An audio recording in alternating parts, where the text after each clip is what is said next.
Hai Cica Romet Kitchen, mau masak rendang paru. Kalau orang Padang bilangnya rendang rabu ya. Ini parunya itu udah saya rebus jadi warnanya abu-abu kayak gitu. Dan saya juga tambahkan daging sapi 50 gram. Paru sapinya ada 800 gram, daging sapinya 50 gram. Daging sapi itu sebagai penyedapnya. Oke, sekarang parunya saya mau iris tipis-tipis, tapi nggak tipis banget karena ini rendang, bukan paru yang digoreng kering. Kira-kira segini ketebalannya. Parunya ini udah saya rebus pakai serai, salam, daun jeruk, lengkuas, dan jahe. Kasih garam juga dan dibuang airnya, hasilnya seperti itu.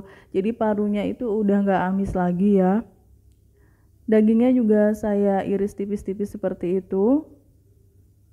Jadi untuk membuat rendang paru, saya terlebih dulu merebus parunya dengan bumbu-bumbu, baru dipotong-potong seperti ini. Oke, kita sisihkan dulu. Sekarang kita mau bikin bumbu halus untuk membuat rendang paru. Saya pakai 100 gram cabai merah besar. Cabai rawitnya sesuai selera kalian, tapi ini ada sekitar 50 gram cabai rawit. Jadi nanti rendangnya tuh pedes ya, rendang paru yang pedes. Cabai merahnya saya potong-potong dulu karena saya mau memblender bumbu halus ini. Kalau kalian mau bisa diulek aja.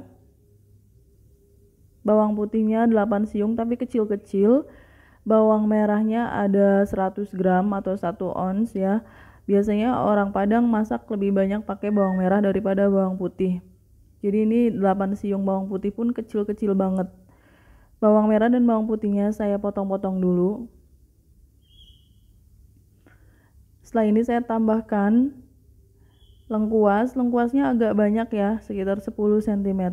Kalau orang Padang masak rendang paru itu biasanya lengkuasnya banyak banget. Dan sudah mereka jual di pasar-pasar gitu, lengkuas yang udah digiling. Jahenya sekitar 4 cm. Kita iris-iris juga karena mau dihaluskan.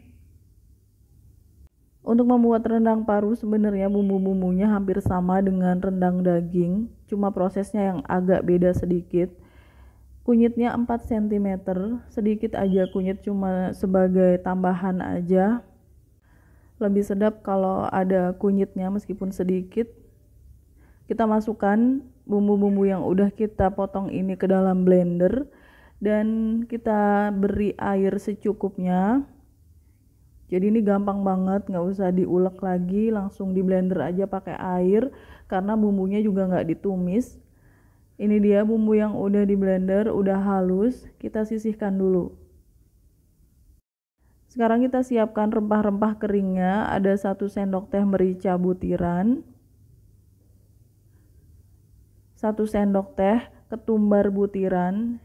Usahakan pakai rempah yang butiran bukan yang bubuk supaya aromanya lebih kuat. 1 cm palanya udah dikupas ya. Ini autentik bumbu rendang ala orang Padang. 5 buah kapulaga hijau. Kalau kalian nggak punya kapulaga hijau bisa diganti dengan kapulaga putih biasa yang ada di pasar. Kita haluskan aja bumbu-bumbunya. Ketumbar merica, pala, dan kapulaga ya. Kita tambahkan kayu manis, tapi kayu manisnya nggak perlu dihaluskan. Kayu manisnya sekitar 4 cm. Bunga lawangnya setengah buah. Nah ini bunga lawang ya, yang bentuknya kayak bintang itu, setengah buah aja. Ini asam gelugur, kalau nggak ada bisa diganti asam kandis, bisa juga diganti asam jawa, secukupnya aja. Oke, sekarang kita mau mencampur semua bahannya sebelum kita merebus bahan-bahan rendang ini. Daging sapi dan paru sapi yang udah kita potong-potong kita taruh di wajan. Tambahkan asam gelugur, bunga lawang, kayu manis, dan rempah-rempah yang udah kita haluskan tadi, masukkan semuanya. 3 batang serai, kita geprek dulu serainya. Jadi untuk membuat rendang paru ini memang bumbunya tuh banyak banget supaya nggak ada aroma amis dan supaya lebih enak ya, lebih otentik Padang. 1 lembar daun kunyit kita simpulkan daun kunyitnya. Kalau nggak ada bisa di skip, nggak perlu pakai daun kunyit, nggak apa-apa. Daun salamnya 5 lembar, seger-seger banget nih daun salamnya dan cantik-cantik. Daun jeruknya sekitar 7 lembar. Daun jeruknya saya sobek-sobek dulu supaya aromanya lebih keluar ya. Sekarang kita tuang bumbu yang udah kita haluskan tadi. Kita beri santan, harusnya nih santan kental ya, 1800 ml atau sekitar 2 liter juga boleh. Cuma ini sayangnya santannya kurang kental karena saya hanya pakai bahan-bahan yang ada di kulkas. 1 sendok makan garam masukkan.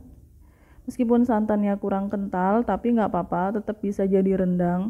Kalau santannya kental, itu akan lebih enak lagi. Jadi kalian bisa gunakan santan yang kental, misalnya dari 3 butir kelapa atau 4 butir kelapa. Ini saya cuma dari 1 butir kelapa aja. Oke, kita aduk-aduk.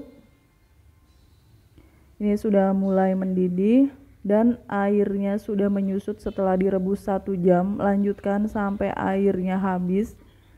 Bagi kalian yang baru bergabung dengan Ceca Romad Kitchen, silahkan subscribe channel ini. Kalau kalian mau belajar masakan rumahan sehari-hari sampai dengan masakan internasional, subscribe ya. Udah 1,5 jam direbus, airnya sudah menyusut, bumbunya sudah mengental. Kita angkat parunya, kita taruh di piring ya.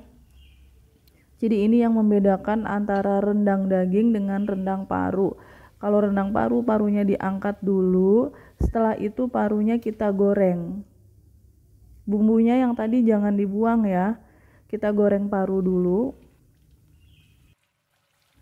Hati-hati saat menggoreng paru, ini biasanya meletus-meletus, apalagi banyak bumbunya seperti itu. Ditutup aja menggorengnya supaya aman. Nah kayak gini ya, saya tutup, dan ketika dibalik itu saya matiin dulu apinya, baru saya bolak-balik parunya. Setelah itu dinyalain lagi apinya dan kita lanjutkan menggoreng paru ini sampai setengah kering, nggak perlu sampai kering banget. Kalau sudah kecoklatan seperti ini, sudah agak kering ya, kita angkat aja parunya. Ini dia paru gorengnya. Meskipun namanya rendang, tapi untuk mengolah rendang paru, parunya itu harus digoreng dulu. Kita kembali ke bumbu yang sisa merebus paru tadi ya. Kita masukkan lagi paru yang udah digoreng itu ke bumbunya. Lalu kita aduk-aduk. Kesalahan saya karena saya nggak pakai santan kental, jadinya bumbunya itu kayak nggak berminyak ya. Makanya saya beri minyak sisa menggoreng paru tadi. Jadi saya masukkan aja minyaknya ke situ dan itu rasanya jadi lebih enak banget. Karena rendang paru itu kan setengah digoreng ya, agak kering gitu rendangnya. Saya tambahkan kaldu ayam bubuk setengah sendok teh, lalu diaduk-aduk. Kalau kalian pakai santan kental pasti akan lebih banyak minyaknya. Jadi ini saya bantu pakai minyak bekas menggoreng paru yang tadi. Saya masukkan semuanya, lalu diaduk-aduk terus sampai agak mengering ya rendangnya itu. Kalian bisa lihat di sini dari penampilannya luar biasa, berminyak-minyak gitu, dan memang rendang paru memang seperti itu penampilannya. Oke, kita pindahin aja rendang parunya ke piring saji. Udah jadi ya rendang parunya, gampang banget. Dan dijamin ini rasanya luar biasa. Kita buangin aja serai, daun salam, daun kunyit, daun jeruk. Jadi biar lebih bersih parunya.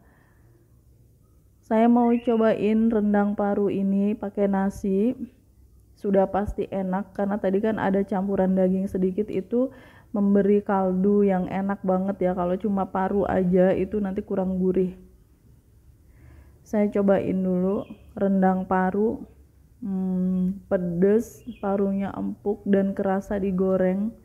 Bumbunya ini luar biasa karena setengah digoreng ya. Dan udah makan kayak gini aja cuma pakai timun segar udah cukup, udah enak banget.